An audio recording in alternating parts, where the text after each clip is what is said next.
নূহ আলাইহিস সালামকে তিনি পৃথিবীর জমিনের মধ্যে প্রেরণ করলেন নূহের সম্প্রদায়কে তিনি সচেতন করার জন্য।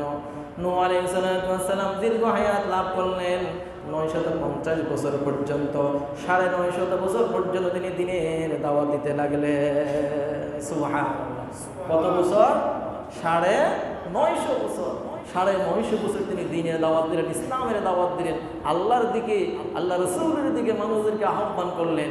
একজন মানুষও ঈমানদার হলো না। 950 বছর যখন অতিবাহিত হয়ে গেল, নূহ আলাইহিস সালাম বলে, আল্লাহ দিনের দাওয়াত দিয়ে কি লাভ? একটা মানুষও তো কি দিন গ্রহণ করে না, ইসলাম গ্রহণ করে না। কথা বলেন ঠিক কিনা? আমরা অনেক সময় দেখবেন ভালো কাজ করতে গেলে যখন এটা রেজাল্ট আসে না, ফলাফল আসে না, আমরা নিরাশ হয়ে যাই, হতাশ হয়ে যাই। কথা বলেন ঠিক কিনা? নিরাশ হতাশ হওয়া যাবে না। আল্লাহ তাআলা নূহ আলাইহিস সালাম আমাদেরকে জানিয়ে দিলেন, ও উম্মতে মুহাম্মদী তোমরা শুনে রাখো, নূহ আলাইহিস সালাম ভালো কাজ করেছেন, আল্লাহর দিকে ডেকেছেন, 950 বছর পর্যন্ত তিনি ধৈর্য হারা হন নাই। তিনি তার প্রাপ্য তিনি গ্রহণ করেছেন, আল্লাহর পক্ষ থেকে নিয়ামত প্রাপ্ত হয়েছেন। তোমরাও ধৈর্য ধারণ করো, ধৈর্য হারা হয়ে না। আমি রব্বুল আলামিন বিপদে বালা মুসিবতে তোমাদের সহায় হয়ে যাব, তোমাদেরকে সহযোগিতা করবো। বলেন সুবহানাল্লাহ। এই জন্য দিনের কাজ করতেই হবে, এতে কোনো বারণ করা যাবে না, এতে থেমে থাকা যাবে না। অনেক সময় মা মহিলারা বলে, এত নামাজ পড়ে এত রোজা রাখে, আল্লাহকে চোখে দেখে না। অমুক ঘরের ভাবি খুব শান্তিতে আছে, দামি দামি কাপড় চোপড় পরে, ভালো ভালো মাছ মাংস খায়, খাবার খায়, আমাদের কেন এই অবস্থা? আল্লাহকে আমাকে চোখে দেখে না। বলেন না নাউযুবিল্লাহি মিন যালিক। এইরকম কথা বললে আল্লাহ নারাজ হয়ে যায়, তার প্রতি আল্লাহ তাআলা গজব নাজিল করে দেয়। বলেন না নাউযুবিল্লাহি মিন যালিক।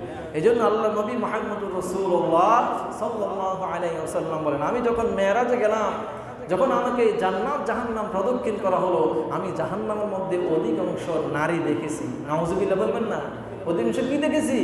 নারী দেখেছি। নারীর হাতটা সবচাইতে বেশি, কারণ নারীরা বেশিরভাগে তারা অপচয় করে, বেশিরভাগে তারা অপব্যয় করে, বেশিরভাগে তারা নাজায়াত থাকে, অপবিত্র থাকে, আল্লাহকে ভুলে যায়, আল্লাহকে গালাগাল দেয়। নারীরা স্বামীর প্রতি অকৃতজ্ঞ হয়ে যায়, নারীরা তার পিতামাতার প্রতি অকৃতজ্ঞ হয়ে যায়। এই জন্য আল্লাহ রাব্বুল আলামিন বেশিরভাগে নারীদেরকে তিনি জাহান্নামে দাখিল করেন। বলেন না নাউযুবিল্লাহি মিন যালিক। আমার ভাইয়েরা, নূহ আলাইহিস সালাম 950 বছর পর্যন্ত দিনের দাওয়াত দিলেন। তখন আল্লাহ পাক রব্বুল আলামিন জানিয়ে দিলেন, এখন কিছু মানুষ আপনার দাওয়াত গ্রহণ করবে, আপনাকে মানবে। নূহ আলাইহিস সালাম আমাকে কিভাবে মানবে? আমার ছেলে পর্যন্ত, আমার পরিবার পর্যন্ত আমাকে মানে না। নাউযুবিল্লাহ বলবেন না? অনেক ছেলে বাবার জন্য বিদ্রোহী হয়ে যায়। কথা বলা ঠিক কিনা? বাবাকে মানে না, বড় ভাইকে মানে না, মাকে মানে না। যখন তার শরীরে শক্তি আসে, রুজি কামাই করে, তখন নিজেই স্বয়ং সম্পূর্ণ হয়ে যায়, কাউকে আর পাত্তা দেয় না। একটা সময়ের পরে আল্লাহর এমন গজব আযাব, আল্লাহর এমন গজব তাকে গ্রাস করে, তখন সে একুল ওকুল দুকুলে হারিয়ে ফেলে। কথা বলা ঠিক কিনা? শরীরের শক্তি, টাকা পয়সার শক্তি, লোকবলের শক্তি, ক্ষমতার বল সবসময় থাকে না। আল্লাহ যাকে চান দেন, আবার যার থেকে ইচ্ছা তিনি কেড়ে নেন। আল্লাহ রাব্বুল আলামিন নূহ আলাইহিস সালামকে বললেন, আপনি একটা কিস্তি তৈরি করেন, একটা নৌকা তৈরি করেন, বড় করে একটা নৌকা বানান। এমন একটা মহাপ্রলয় আসবে, এমন একটা মহা বন্যা আসবে, জলোচ্ছ্বাস আসবে, সমস্ত মানুষগুলা পানির উপরে তো, পানির ভিতরে তো নিয়ে যাবে।